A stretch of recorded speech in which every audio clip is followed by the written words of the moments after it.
Good morning, boys and girls.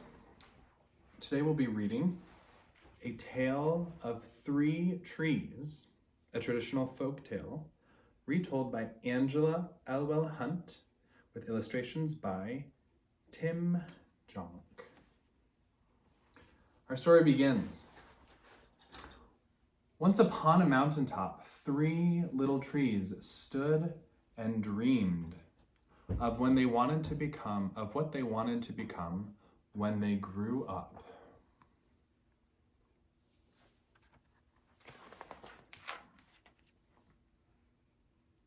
The first little tree looked up at the stars twinkling like diamonds above him. "I want to hold treasure," he said. "I want to be covered with gold and filled with precious stones.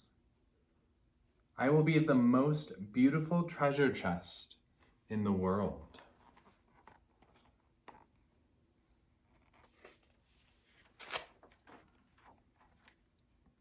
The second little tree looked out at the small stream trickling by on its way to the ocean. "I want to be a strong sailing ship," he said. "I want to travel mighty waters and carry powerful kings. I will be the strongest ship in the world." The third little tree looked down into the valley below where busy men and busy women worked in a busy town. "I don't want to leave this mountaintop at all," she said. "I want to grow so tall that when people stop to look at me, they will raise their eyes to heaven and think of God. I will be the tallest tree in the world." Look at those three beautiful trees. Years passed. The rains came, the sun shone, and the little trees grew tall. One day, three woodcutters climbed the mountain. There they are, right there. Three woodcutters and three trees.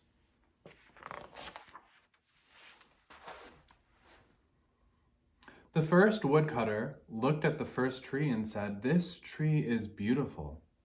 It's perfect for me." With a swoop of his shining axe, the first tree fell.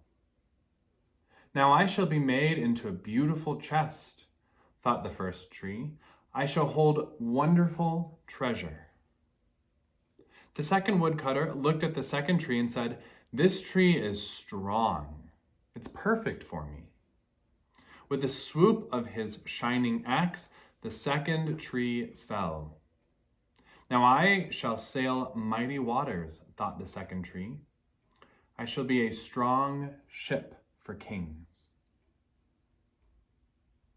The third tree felt her heart sink when the last woodcutter looked her way. She stood straight and tall and pointed bravely to heaven. But the woodcutter never even looked up. "Any kind of tree will do for me," he muttered. With a swoop of his shining axe, the third tree fell.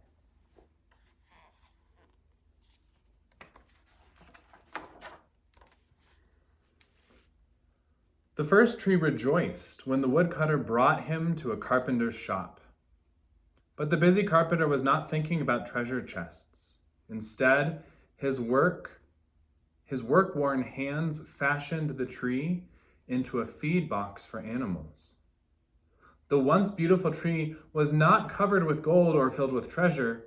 He was coated with sawdust and filled with hay for hungry animals.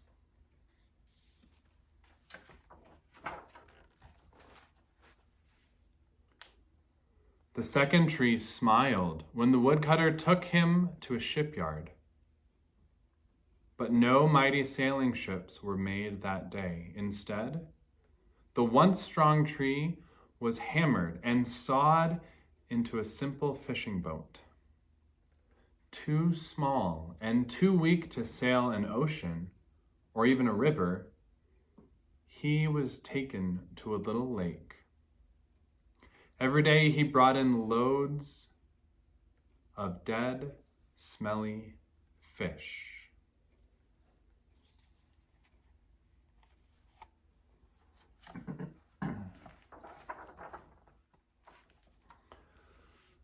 The third tree was confused when the woodcutter cut into her strong beams and left her in a lumberyard.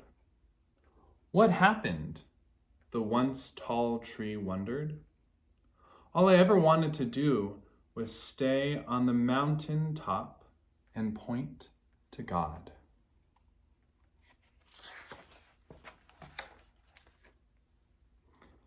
Many, many days and nights passed. The three trees nearly forgot their dreams. But one night, golden starlight poured over the first tree as a younger woman placed her newborn baby into the feed box. I wish I could make a cradle for him, her husband whispered. The mother squeezed his hand and smiled as the starlight shone on the smooth and sturdy wood. This manger is beautiful, she said. And suddenly the first tree knew he was holding the greatest treasure in the world.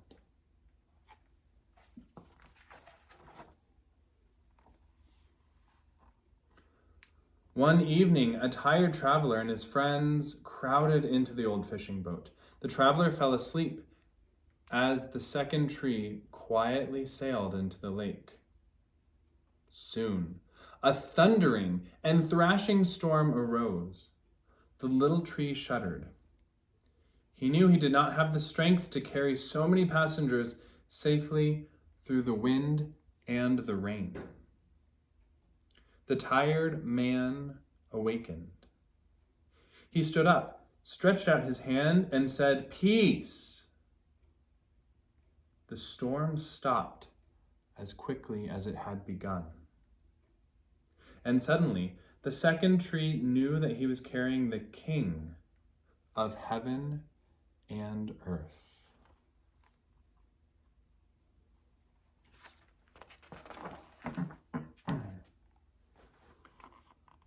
One Friday morning, the third tree was startled when her beams were yanked from the forgotten woodpile. She flinched as she was carried through an angry, jeering crowd. She shuddered when soldiers nailed a man's hand to her. She felt ugly and harsh and cruel.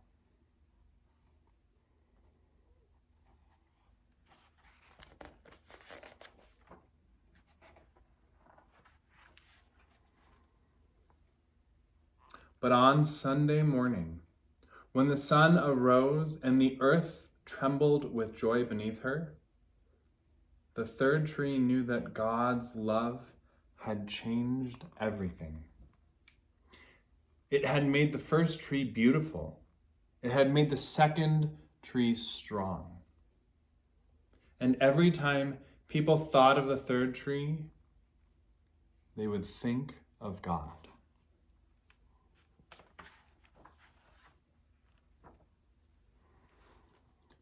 That was better than being the tallest tree in the world. Well, that was a really beautiful story, boys and girls. I think one of the things I absolutely love about it is how it captures the way God uses our desires. See, the first tree wanted to be important, to hold treasure. And what did it get to hold? It got to hold Jesus. But at first was turned into something that seemed not so important. And the second tree wanted to be mighty and hold really important kings, wanted to be strong, and was turned into a type of boat that wasn't as strong as he wanted to be. But then Jesus used that boat for very important things, for stories that we still tell this day. in Holy Scripture. And the third tree, she wanted to point to God. But her tree life did not end up as she wanted it to.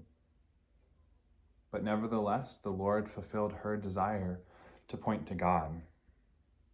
I think I've told you a couple times in my own journey towards priesthood, I did not grow up wanting to be a priest. I wanted to grow up to do other things with my life. I wanted to be important. I wanted to have an impact. I wanted to be with a lot of people, and I wanted to have a really large family. But I did not want to be a priest. But isn't it funny how the Lord takes the deeper parts of our desires and He will actually fulfill them? Even though it won't always be in the exact way that we want, it'll be in a deeper way that we need. And it will be for God's own glory. What a beautiful book to remind us of this. And so in this time where we're spending extra special time with our families, let's just take a moment to think about the ways in which when we interact with our families, that even that points to God. That the time we share together, whether at family meals, even learning how to cook, board games, doing chores, that all of those little things, God is forming us so that one day He will fulfill our desires and shine His love upon us and our families. From all of us here at St. John the Baptist, we love you a lot and we're praying for you. God bless you.